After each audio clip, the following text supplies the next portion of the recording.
ధనం మూలం హితం జగత్. ఈ ఒక్క వాక్యంలోనే సమస్త లోకజీవిత సత్యం దాగి ఉంది. ప్రపంచం మొత్తం మనిషిని ఎలా చూస్తుందో, ఎలా విలువ ఇస్తుందో, ఎలా గౌరవిస్తుందో అన్నింటికీ ఒక అగోచరమైన కాని అత్యంత శక్తివంతమైన మూలం ఉంది. అదే ధనం. ధనం లేకపోతే మన మాటకు విలువ ఉండదు, మన కష్టానికి గౌరవం ఉండదు, మన మంచితనానికి కూడా అర్థం ఉండదు. ఇది కఠినంగా అనిపించినా ఇది లోకసత్యం. ఈ సత్యాన్ని మనుషులు శాపంలా చూస్తారు, కాని లక్ష్మీదేవి దాన్ని శాపంగా కాదు, పరీక్షగా చూస్తుంది. ఒకసారి లక్ష్మీదేవి మనుష్యలోకాన్ని గమనించింది. ఎవరి ఇంట్లో ధనం ఉందో అక్కడ నవ్వులు, గౌరవం, మాటకు విలువ. ఎవరి ఇంట్లో ధనం లేదో అక్కడ బాధ, నిర్లక్ష్యం, అవమానం. అప్పుడు దేవతల తల్లి లక్ష్మీదేవి ఒక మాట అనుకుంది. నేను ఎవరితో ఉంటే లోకం వాళ్ల వెంట నడుస్తుంది. అందుకే లక్ష్మీదేవి కేవలం సంపద కాదు, లోకదృష్టిని మార్చే శక్తి. ఈ దైవిక సందేశం మీ హృదయాన్ని తాకితే, లక్ష్మీదేవి కృప మీ జీవితంలో ప్రవహించాలని కోరుకుంటే దయచేసి ఈ వీడియోను లైక్ చేయండి, మీ కుటుంబంతో షేర్ చేయండి. ఇలాంటి ఆధ్యాత్మిక మోటివేషనల్ విషయాల కోసం మా ఛానల్ను సబ్స్క్రైబ్ చేయండి. లక్ష్మీదేవి చెప్పే మౌన మంత్రం. ఒక్కసారి అయినా ఈ శ్లోకాన్ని మనసులో చదవాలి లేదా వినాలి. లక్ష్మీ నిలవాలంటే ఇదే ప్రధాన అర్హత. నమస్తే సర్వలోకానాం వరదే వరరూపిణి, పాదాభ్యాం నమః నిత్యం సర్వకామార్థ సిద్ధయే. నువ్వు నీ శ్రమను గౌరవించు, నీ సంపాదనను అపహాస్యం చేయకు. చిన్న ఆదాయమైనా సరే దాన్ని పవిత్రంగా చూడు.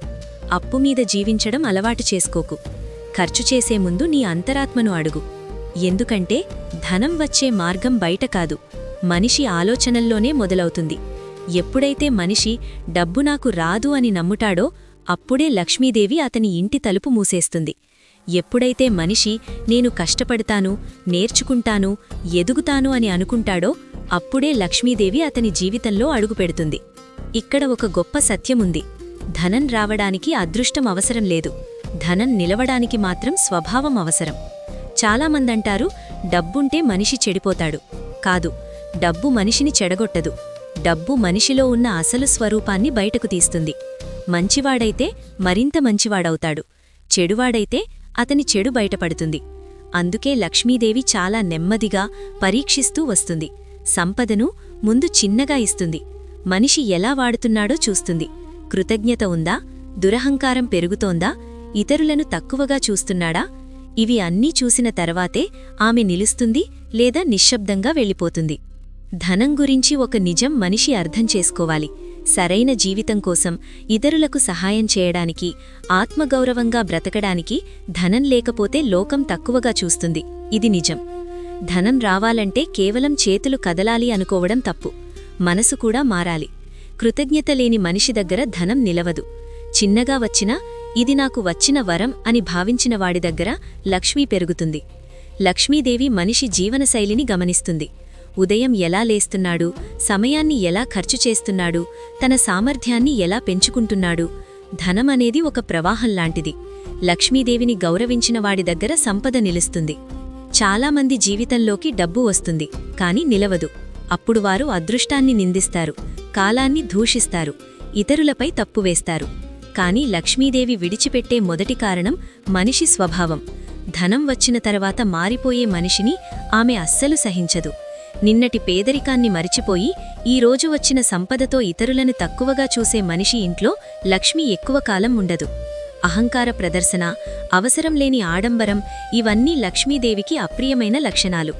ధనం రావడం ఒక దశ అయితే ధనాన్ని తట్టుకోవడం మరో దశ. ఈ రెండో దశలోనే చాలామంది పరీక్షలో విఫలమవుతారు. లక్ష్మీదేవి నిశ్శబ్దంగా వెళ్లిపోవడానికి మరో కారణం క్రమశిక్షణ లేకపోవడం. సంపాదన ఎంత ఉందో తెలియకపోవడం, ఖర్చు ఎంత జరుగుతోందో పట్టించుకోకపోవడం, భవిష్యత్తు కోసం ఏమీ దాచుకోకపోవడం. ఇవన్నీ సంపదకు శత్రువులు. ఇప్పుడుంది కదా అన్న నిర్లక్ష్యం రేపటి కొరతకు కారణమవుతుంది. అలాగే కృతజ్ఞత లేని మనిషి దగ్గర లక్ష్మి నిలవదు. తన సంపాదనలో తన శ్రమ మాత్రమే కాకుండా దేవుడి అనుగ్రహం కూడా ఉందని గుర్తించని మనసు ఎండిపోయిన నేలలాంటిది.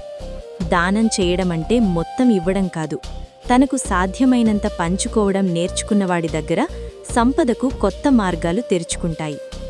ధనం మనిషిని పరీక్షించే అద్దం లాంటిది. అది ఉన్నప్పుడు మనిషి నిజస్వరూపం బయటపడుతుంది.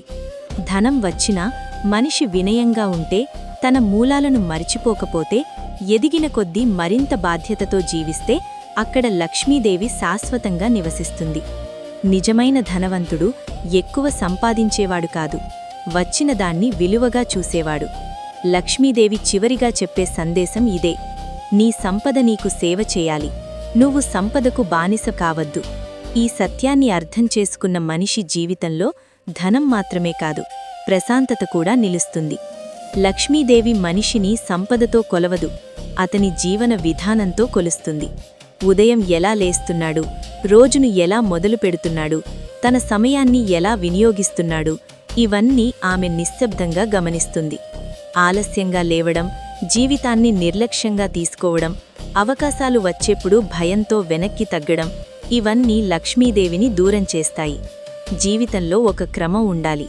నిద్రకు, పనికి, విశ్రాంతికి, ఆలోచనకు సమయం ఉండాలి. క్రమం ఉన్న జీవితం లక్ష్మికి ఆహ్వానం లాంటిది. అస్తవ్యస్తమైన జీవితం ఎంత సంపాదించినా దాన్ని నిలబెట్టుకోలేని స్థితికి తీసుకెళ్తుంది. లక్ష్మీదేవి ఆశించే మనిషి స్వభావం చాలా సరళమైనది కానీ బలమైనది. అతను నేర్చుకోవడం ఆపడు, ఎదగడం ఆపడు. తాను అన్నీ తెలుసుకున్నానని ఎప్పుడూ అనుకోడు. జ్ఞానం పెరిగే కొద్దీ వినయం పెరుగుతుంది. ఇదే లక్ష్మికి ఇష్టమైన లక్షణం. కుటుంబాన్ని నిర్లక్ష్యం చేయని మనిషి, తల్లిదండ్రులను గౌరవించే మనిషి, తన వేర్లను గుర్తుపెట్టుకునే మనిషి దగ్గర సంపద నిలుస్తుంది. డబ్బు కోసం విలువలను అమ్ముకునే జీవితం క్షణికంగా మెరుస్తుంది కానీ అంతలోనే మాయమైపోతుంది. నిన్నటి నీకంటే ఈరోజు నువ్వు మెరుగైనవాడివా అన్నదే లక్ష్మీదేవి ప్రశ్న. ఇతరుల జీవితాలతో నీ జీవితాన్ని తూకం వేయడం మానేసిన రోజే నిజమైన సంపద మొదలవుతుంది. లక్ష్మీదేవి చెప్పే జీవన సూత్రం ఇదే: నీ జీవితం నీ చేతుల్లో ఉంటుంది. క్రమంతో నడిచిన జీవితం నాకు నివాసమగును. విలువలతో నిండిన హృదయం నాకు ఆసనమగును. శ్రమతో శుద్ధమైన కార్యమే నన్ను నీ వెంటే నడిపించును. లక్ష్మీదేవి చివరిగా మనిషికి చెప్పేది ఒక గొప్ప సత్యం. సందేశం ఏమిటంటే, ధనం నీ జీవితాన్ని నడిపించాలి, కాని నిన్ను నడిపించకూడదు. ధనం కోసం బ్రతికే మనిషి ఎప్పుడూ తృప్తి చెందడు. ధనంతో బ్రతకడం నేర్చుకున్న మనిషి మాత్రం ప్రశాంతంగా ఎదుగుతాడు. ప్రపంచం ధనాన్ని చూసే విధానం కఠినమైనదే, కాని ధనం లేకపోయినా మనిషి ఆత్మ విలువను కోల్పోవాల్సిన అవసరం లేదు. శ్రమను నమ్ముకున్నవాడికి, సమయాన్ని గౌరవించినవాడికి, తన మార్గాన్ని నిజాయితీగా నడిచినవాడికి లక్ష్మీదేవి ఆలస్యంగా అయినా తప్పకుండా చేరుతుంది. ధనం వెంటపడవద్దు. నీ జీవితాన్ని విలువైనదిగా మార్చుకో. అప్పుడు ధనం నిన్ను వెంబడిస్తుంది. లక్ష్మీదేవి మనిషిని ఎప్పుడూ పరీక్షల ద్వారా బలపరుస్తుంది. లోటు రోజులు వస్తాయి, అవమానాలు ఎదురవుతాయి, లోకం తక్కువగా చూస్తుంది. ఇవన్నీ మనిషిని కూల్చడానికి కాదు, నిలబెట్టడానికి. ఈ దశల్లోనే మనిషి నిజస్వరూపం బయటపడుతుంది. ఆ క్షణాల్లోనూ ధర్మాన్ని వదలకుండా, శ్రమను ఆపకుండా, ఆశను నిలుపుకున్నవాడే నిజమైన విజేత.